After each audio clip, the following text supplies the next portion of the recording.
Bienvenue à notre programme de 15 minutes de grâce et de vérité. Je crois que pour vous et moi, le plus grand désir que nous avons est de marcher dans la présence de Dieu. Même les Israélites ont dit, si ta présence ne vient pas avec nous, ne nous permets pas de quitter cet endroit. Alors nous aussi, désirons toujours être dans la présence de Dieu. I want to be where you are, dwelling in your presence, feasting at your table, surrounded by your glory, in your presence. That's where I always want to be. I just want to be. I just want to be with you.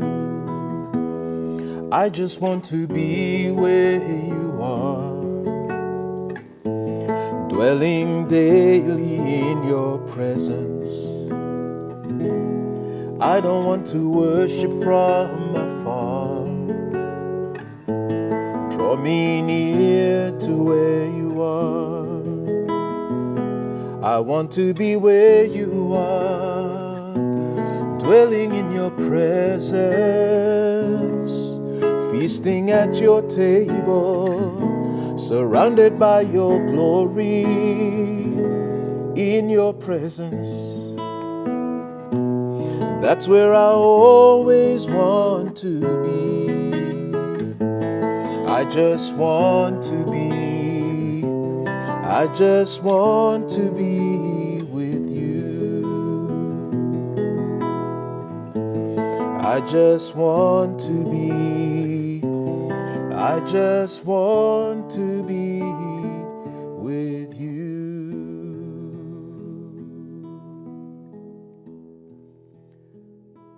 Que ce même désir que nous avons d'être dans la présence de Dieu, que nous ayons ce même désir d'écouter sa parole, parce qu'il est la parole. Écoutons sa parole ce matin. Bienvenue à cet épisode de 15 minutes de grâce et de vérité. Voilà la partie 2 de mon message qui parle, c'est mon évangile. J'aime cela. Vous savez, quand l'évangile devient mien, quand je le possède, et que ça n'appartient pas à quelqu'un d'autre, mais que c'est mon évangile, c'est ma vie, c'est tout pour moi. Et voilà ce que nous avons parlé la dernière fois dans la vie de Paul. Chaque fois qu'il prêchait l'évangile, il prêchait sa vie, ce que l'évangile avait accompli dans sa vie. Et c'est toujours une bénédiction de montrer les fruits, les produits de l'évangile. Ce n'est pas simplement une prédication, ou des écritures, des versets, ou de la connaissance, mais c'est la vie de Christ. Vous possédez l'Évangile. J'aime ce mot. Ce verset qui parle dans 2 Timothée, chapitre 2, verset 19. Néanmoins, le solide fondement de Dieu reste debout, avec ses paroles qui lui servent de sceau. Le Seigneur connaît ceux qui lui appartiennent. Et quiconque prononce le nom du Seigneur, qu'il s'éloigne de l'iniquité. Paul parle ici le solide fondement de Dieu. Le solide fondement de Dieu reste debout. Puis il dit, avec ces paroles qui lui servent de sceau. J'aime cela, avoir le sceau de l'Évangile. Cet évangile marque ma vie. C'est une fondation établie. Paul dit, la solide fondation de Christ est connue. En ayant reçu le sceau, ça veut dire que quand je suis établi sur cette fondation, j'ai le sceau de Christ. Le sceau veut dire j'appartiens. Le sceau veut dire ma vie ne peut pas retourner en arrière. J'ai commencé un voyage et je dois me rassurer que je le termine. Et j'aime cela. Quand vous possédez l'Évangile, Quand votre vie est engloutie dans l'Évangile, il n'y a aucun regret, aucune complainte. Vous faites partie de ce qui se passe. À aucun moment, on voit Paul se plaindre. Même lorsqu'il a été arrêté et qu'il a été emprisonné, il louait Dieu. Tous ces hommes de Dieu qui ont vécu l'Évangile. Je vous rappelle Pierre, quand Pierre a été mis en prison avec Silas, il ne murmurait point, il ne se plaignait pas, mais il louait Dieu en prison. Pourquoi? Parce que leur vie était donnée. C'est pourquoi je vous appelle de permettre à l'Évangile de vous saisir, de vous posséder, d'avoir un sceau sur vous. Vous savez, quand une lettre a un sceau, ça veut dire qu'elle est authentique. Quand nous avons le sceau de l'Évangile, vous devenez un chrétien authentique. Christ vous possède. Christ vous connaît. C'est pourquoi il dit, la fondation solide de Christ est connue. Et c'est ce que nous lisons. Le solide fondement de Dieu reste debout. Et ensuite il dit, le Seigneur connaît ceux qui lui appartiennent. Pourquoi? Parce qu'il y a un sceau. C'est ce que nous lisons ici. Ayant reçu le sceau. Ayant reçu le sceau de l'Évangile. Je veux vous encourager, mes amis. C'est très sérieux. La vie chrétienne est de plus en plus sérieuse chaque jour. Et je prie que chaque jour, alors que nous grandissons, alors que nous donnons notre vie, nous devenions des chrétiens plus sérieux. Nous devenions de plus en plus établis sur cette fondation solide. Paul continue et dit aux Romains, « C'est mon évangile. » Vous savez, quand vous avez un sceau, vous appartenez. Dans Romains chapitre 6, verset 25, ces versets que j'aime tellement. Et je prie, alors que nous continuons à partager, que Dieu puisse ouvrir les yeux de votre compréhension. Je veux prier cette même prière que Paul a faite lorsqu'il a fait aux Éphésiens. Quand les yeux de votre intelligence vont voir, afin que vous ayez l'esprit de révélation et de sagesse, afin que vous soyez éclairés, afin que le Seigneur illumine vos cœurs et qu'il vous fasse voir, qu'il vous fasse comprendre. C'est juste la révélation de Christ. Si vous ne saisissez pas cette révélation, vous ne comprendrez pas le contexte de l'Évangile. Vous finirez par avoir beaucoup de questions et de craintes, mais je vous dis, quand vous saisissez l'esprit de l'Évangile, l'esprit de Christ, c'est doux, c'est puissant, et vous avez alors faim et soif de plus, davantage.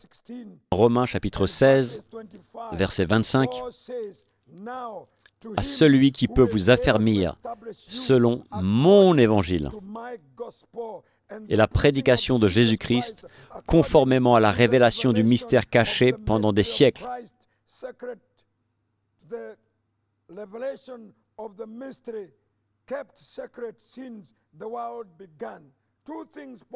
Deux choses Paul dit ici. Il parle de Dieu qu'il a établi selon son évangile. J'aime cela. Chaque fois que je parle de cela, je l'aime. Mon évangile, je le possède. Ce n'est pas simplement une prédication, mais c'est quelque chose qui est en moi, qui est partie prenante de moi. Je suis prêt à souffrir pour cela.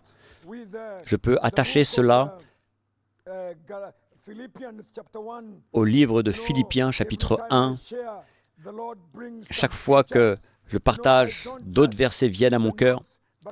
Je ne veux pas suivre les notes, mais je veux suivre ce que l'Esprit de Dieu dit à mon cœur. Dans Philippiens, chapitre 1, verset 29, il y a un verset merveilleux là, écrit par Paul.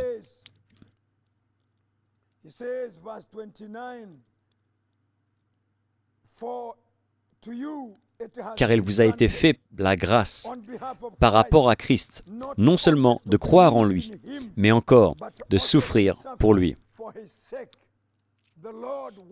Le Seigneur veut que nous puissions arriver à un niveau où, après que nous croyons, nous puissions souffrir pour lui. Beaucoup de croyants, c'est très léger, c'est le début. Mais Paul dit, allons plus profondément. Pour les chrétiens, ça a été permis, donné, pas juste de croire, mais aussi de souffrir pour lui. On ne peut pas souffrir de quelque chose qu'on ne possède pas. On ne peut pas payer un prix de quelque chose qui n'a aucune valeur dans votre vie. Et Paul veut montrer aux chrétiens que la vie chrétienne est plus que simplement croire. C'est pourquoi je vous dis combien nous avons besoin de connaître l'Évangile et comment l'Évangile doit être notre Évangile. Et c'est ce que Paul dit, mon Évangile. Christ vous a établi dans mon Évangile. Et il parle ensuite du mystère de Christ qui a été révélé. C'est ce qu'il dit. Jésus-Christ a révélé le mystère de Christ, conformément à la révélation du mystère caché pendant des siècles. Je veux vous dire, si vous ne saisissez pas l'esprit de la révélation, ce mystère va continuer à être caché. Il y a des milliers de chrétiens qui ne goûtent pas à la douceur de l'Évangile, parce que la douceur de l'Évangile, c'est la révélation de Jésus-Christ. Car c'est Christ qui ouvre les yeux spirituels pour que vous puissiez voir ce qu'il a accompli dans l'esprit. Voilà pourquoi nous arrivons à un point où l'œuvre de la croix accomplit son œuvre en nous. Et cela est très clair. On parle ici du mystère caché, des choses que nous lisons que peut-être vous ne comprenez pas, parce que vous n'avez pas encore cette révélation. Ça va être simplement des mots. Vous savez, ce livre est écrit en parabole. Souvent, Jésus même, dans ses prédications, parlait en parabole.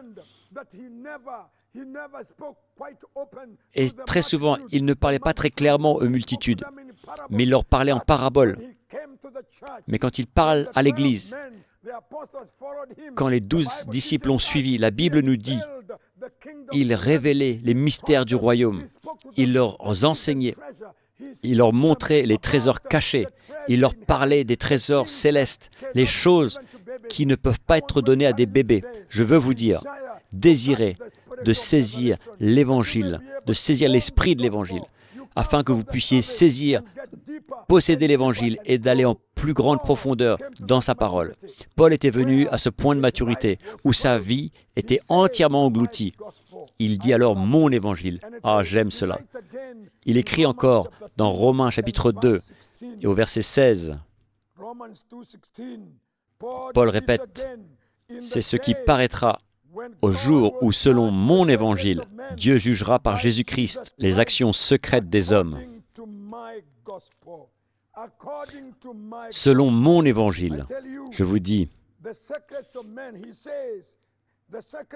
il est écrit, les actions secrètes des hommes seront exposées, et qu'importe ce qui sera caché, Dieu le jugera. Il parle des choses que Dieu va révéler et ce que Dieu fera selon son Évangile. Mon encouragement aujourd'hui est que vous puissiez voir la propriété, le besoin de ne pas être un étranger dans la maison de Dieu, le besoin de ne pas être simplement un croyant qui marche avec superficialité, où les chrétiens vivent une vie très facile et ils sont très fragiles. Vous savez, un chrétien fragile, il faut faire très attention, il faut prendre beaucoup de précautions. Vous savez, comme les bagages à l'aéroport, il y a souvent cette étiquette « fragile ». Moi, je ne veux pas être un chrétien fragile. Je ne veux pas qu'on prête une attention particulière, mais je veux qu'on puisse porter l'Évangile, être un flambeau, être un vase, avoir le sceau de l'Évangile en moi et cette marque de l'Évangile en moi. Je veux que les gens voient Christ en moi. Je veux pouvoir me tenir, qu'importe où, avec confiance et avec assurance, alors que je prêche cet Évangile. Je termine en vous rappelant que Paul dit « Je n'ai pas honte de l'Évangile de Jésus-Christ, car elle est la puissance de Dieu. Elle est la puissance de Dieu pour changer, la puissance pour changer ma vie, mes pensées. Que Dieu ouvre vos cœurs pour posséder l'Évangile, pas simplement d'être un croyant, mais d'être une personne complètement engloutie et qui possède l'Évangile. Que le Seigneur vous bénisse et on se voit à la prochaine session. Merci beaucoup. Merci mes amis, frères et sœurs, de partout dans le monde, d'être avec nous durant cet épisode de 15 minutes de grâce et de vérité. Et nous faisons confiance à la parole de Dieu, qu'elle a été bénéfique pour vous.